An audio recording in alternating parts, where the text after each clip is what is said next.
بسم الله الرحمن الرحيم. الحمد لله رب العالمين، والصلاة والسلام على أشرف الأنبياء والمرسلين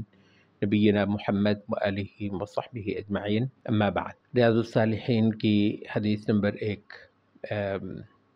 باب الاخلاص کی پہلی حدیث جو حضرت عمر رضی اللہ عنہ سے مروی ہے، اس کے حوالے سے تھوڑی سی ایک گفتگو باقی ہے۔ حدیث کہ نبی صلی اللہ علیہ وسلم نے فرمایا کہ اعمال کا دار و مدار نیتوں پر ہے، اور ہر شخص کو صرف وہی ملے گا جو وہ نیت کر پایا تھا۔ نیت کی اہمیت اور نیت کی ضرورت اور نیت سے ملحقہ کئی سارے مباحث وہ ہم نے اس میں بیان کر دیے تھے۔ ایک رہ گیا تو اس کو چھوڑنا مناسب نہیں تھا، تو ہماری یہ چھوٹی سی مجلس اس پچھلی مجلس کا ہی تتمہ ہے۔ امام ابن رجب فرماتے ہیں کہ یہ جان لو کہ عمل کا غیر اللہ کے لیے ہونا 3 درجات رکھتا ہے۔ عمل کا غیر اللہ کے لیے ہونا 3 درجات رکھتا ہے۔ اچھا، یہ 3 درجات جو ہیں یہ تینوں کے تینوں، اس پہلے وہ تقسیم ہم واضح کر دیں جس میں ایک تھا کہ آدمی اخلاص کا ایک وہ مبحث ہے جس میں اللہ کی عبادت کرنی ہوتی ہے، نہ کہ غیر اللہ کی عبادت کرنی ہوتی ہے، توحید اور اخلاص، اور اس میں نیت کو صاف کرنا، واضح کرنا کہ میں یہ اللہ ہی کی عبادت کر رہا ہوں، اس ہستی کی جس کی کوئی مثال نہیں ہے۔ اچھا، اور اس کے مقابل شرک اکبر ہے، تو اخلاص بمعنی شرک اکبر سے برات حاصل کرنا، اور دوسرا اخلاص بمعنی شرک اصغر سے برات حاصل کرنا۔ شرک اصغر کیا ہے؟ ریا کیا ہے؟ کہ عمل کو غیر اللہ کے لیے کرنا۔ اچھا، اس میں جو ایک تھوڑی سی پیچیدگی ہے وہ کلیئر ہو جانی چاہیے کہ یہ جو شرک اصغر کا اور ریا سے متعلق پورا مبحث ہے، یہ دراصل وہ ہے کہ جس میں عبادت تو اللہ ہی کی ہو رہی ہے، تو وہ شرک اکبر والا معنی تو سرے سے یہاں پر موجود نہیں ہے۔ عبادت کر رہے ہیں تو اللہ ہی کی کر رہے ہیں،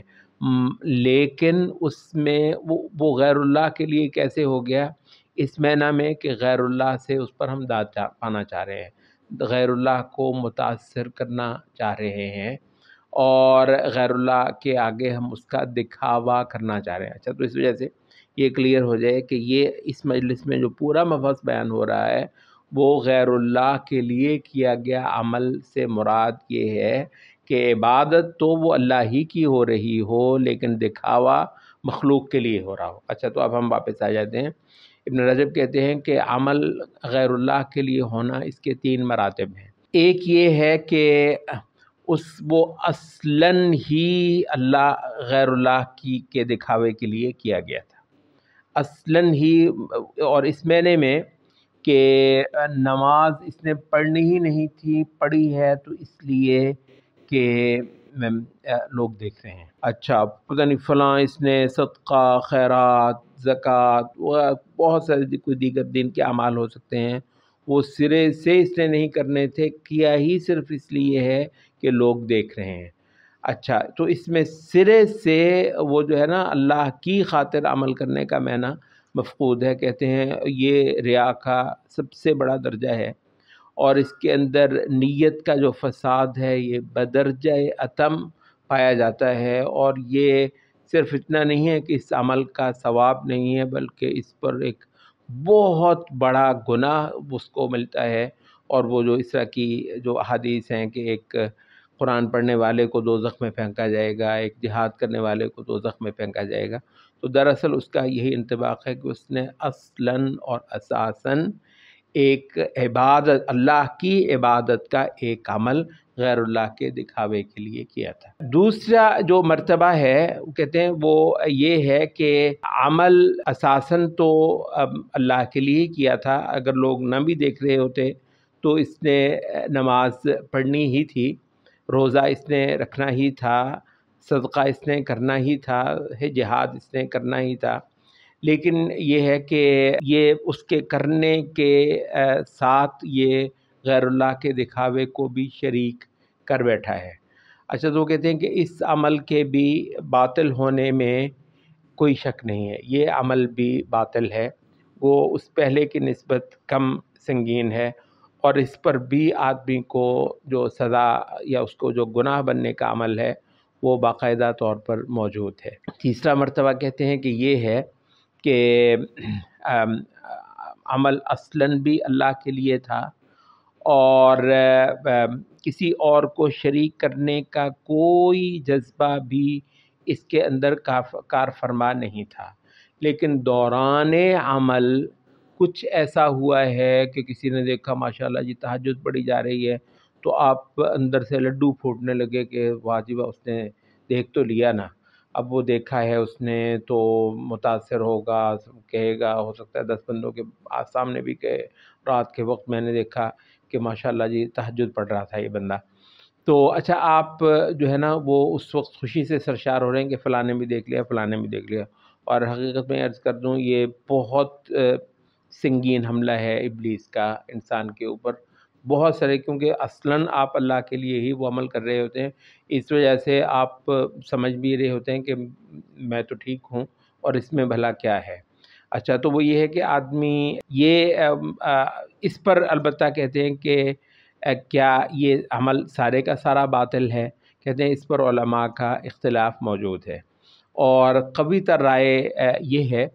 کہ یہ عمل سارے کا سارا باطل نہیں ہے، اور اگر جیسے ہی آدمی، اور یہ ایک بار انسان کے جو ہے وہ ذہن میں آنا ایسے احساسات اور چلے جانا، یہ تو بہت قوی امکان ہوتا ہی ہے، تو اگر فوری طور پر جیسے ہی بندے کو خیال آیا اس پر آدمی نے استغفار کر لیا، توبہ کر لی، اور اپنا دل جو ہے وہ صاف کر لیا، اور اپنے آپ کو یاد دلایا کہ مجھے بالکل اس سے کچھ وہ نہیں ہے کہ یہ لوگ اس کو دیکھیں، بلکہ میں خالصتاً اللہ کے لیے ہی کر رہا ہوں، تو کہتے ہیں کہ اگر یہ ایسے ہی ہے کہ ایک صاف ستھری چیز تھی، وہ کہیں جو ہے وہ گری تو اس پر مٹی لگی، یا اس پر کوئی آلائش آ کر گر گئی، تو اگر اس کو آپ نے جھاڑ لیا، مانجھ لیا، اس کو صاف کر لیا، تو وہ بدستور جو ہے وہ صحیح عمل ہے، باوجود اس کے کہ علماء کا ایک فریق اس کو بھی باطل کہتا ہے کہ ایسا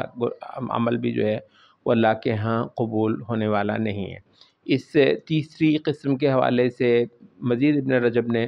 وضاحت کی، کہتے ہیں کہ یہ ان اعمال سے متعلق ہے جس کے بعد کے حصے اس کے پہلے حصے پر انحصار کر رہے ہوتے ہیں۔ کیا مطلب ہے؟ جیسے آپ نماز پڑھ رہے ہیں، اچھا نماز کا جو بعد کا حصہ ہے وہ پہلے حصے سے جڑا ہوا ہے، آپ نے قیام بھی بالکل ٹھیک کر لیا تھا، رکوع بھی بالکل ٹھیک کر لیا تھا، سجدے میں جا کر کچھ ایسا ہوا کہ آپ کو مزہ آیا کہ یار لوگ دیکھ رہے ہیں، یا یہ ہے کہ آپ میں تھوڑا سا یہ ہو گیا کہ اچھا ہے وہ فلاں جو ہے وہ دیکھ لے کہ میں نماز پڑھ رہا ہوں، نوافل پڑھ رہا ہوں، خصوصاً رات کی تہجد وغیرہ پڑھ رہا ہوں۔ اچھا تو یہ کیا ہے بعد کا؟ اب یہ نماز تو جڑی ہوئی ہے نا، نماز تو ایک جڑی ہوئی ہے، ایک مسلسل پوری رکعت، بلکہ اگر 2 رکعتیں آپ پڑھ رہے ہیں تو پوری کی پوری جڑی ہوئی ہیں، پہلی رکعت تو الحمدللہ صحیح سلامت ہو گئی تھی، دوسری رکعت جب پڑھ رہے تھے تو شیطان نے آ کر حملہ کر دیا، اور اس میں عمل اللہ کے لیے خالص نہیں رہا، بیچ میں کئی سارے آ گئے۔ اس سے یہ ہے وہ بات کو کہنے لگے کہ یہ جیسے ہی آئے بندے کو تو اس کو آدمی جھٹک دے، اپنی وہ صاف ستھری چیز جو ہے اس کو اس سے جھاڑ دے، وہ ساری آلائش، گندگی، غلاظت جو ہے، تو انشاءاللہ العزیز آپ کی نماز سے ہی ہے۔ تو کہتے ہیں یہ ان اعمال سے متعلق ہے جس کا بعد کا حساب، روزہ بھی جو ہے وہ آپ نے رکھا ہوا تھا، صبح سے لے کر الحمدللہ وہ تھا، عصر کے بعد آپ کو کوئی ایسا آ گیا کہ یار الحمدللہ جی وہ اس کو بھی پتہ چل گیا، اس کو بھی پتہ چل گیا، اللہ کرے فلاں فلاں کو بھی پتہ چل جائے، یا اللہ کرے یہی جو ہیں کئی سارے لوگوں کے بارے میں بتائیں ماشاءاللہ جی حضرت صاحب نے نفلی روزہ رکھا ہوا ہے۔ اچھا تو یہ کیا ہے کہ وہ جو اب عصر کے بعد کے وقت کا جو ہے روزے کے دوران وہ پورے دن کے روزے کے ساتھ جڑا ہوا ہے، الگ نہیں ہو سکتا ہے، تو کہتے ہیں یہ ہماری ساری بحث ان چیزوں سے متعلق ہے۔ اچھا رہ گئے وہ اعمال جس میں بعد کا حصہ پہلے حصے پر منحصر نہیں ہے اور اس سے اس طریقے سے جڑا ہوا نہیں ہے کہ یہ سارے کا سارا ایک یونٹ بنے، تو کہتے ہیں یہ اس طرح ہے کہ جیسے آپ قرآن مجید پڑھ رہے ہیں. اب قرآن مجید یہ نہیں ہے کہ آپ نے بعد کی آیتیں پڑھی ہیں تو پہلی آیتوں سے اس میں جو آیت آپ پڑھ رہے ہیں وہ آیت پڑھی گئی ہے تو وہ عمل الحمدللہ مکمل ہو گیا ہے. اب اگلی آیت پڑھ رہے ہیں، اس دوران میں آپ پر کوئی ریا وغیرہ کا حملہ ہوا ہے، اس سے اگلی آیت پڑھ رہے ہیں اس پر ریا کا، تو اس میں ہر آیت کا الگ سے حساب ہو سکتا ہے. اچھا، اسی طریقے سے آپ ذکر اذکار وغیرہ کر رہے ہیں تو آپ نے جتنی بار سبحان اللہ کہا تھا وہ خالصتاً آپ اللہ کے لیے کر رہے تھے، تو آپ 20 بار کر چکے تھے، 25 بار کر چکے تھے، پھر وہ آیا تو وہ پہلی تسبیحات ہو گئی ہیں، یعنی وہ پہلی تسبیحات ہو گئی ہیں، اللہ کے ہاں لکھی جا چکی ہیں اور ہوپ فلی وہ اللہ کے ہاں قبول ہو گئی ہیں. وہ اذکار کا وہ حصہ جس میں ریا آ گئی تو صرف اسی کو ہی ہم کہیں گے کہ یہ آلائش زدہ ہو گیا ہے. تو یہ کچھ وضاحت تھی عمل کا غیر اللہ کے لیے ہونا. تو اس کے 3 مراتب ہیں. سب سے جو کم درجہ ہے وہ حقیقت یہ ہے کہ اکثر صالحین پر اسی کا ہی حملہ ہوتا ہے. اس لحاظ سے سب سے توجہ کرنے کی بات شاید یہ آخری ہی ہو، کیونکہ اللہ کا شکر ہے پہلی جو 2 باتیں ہوتی ہیں بالعموم اللہ تعالیٰ اکثر صالحین کو ان سے بچا کر ہی رکھتا ہے. سبحانک اللہم و بحمدک اشہد ان لا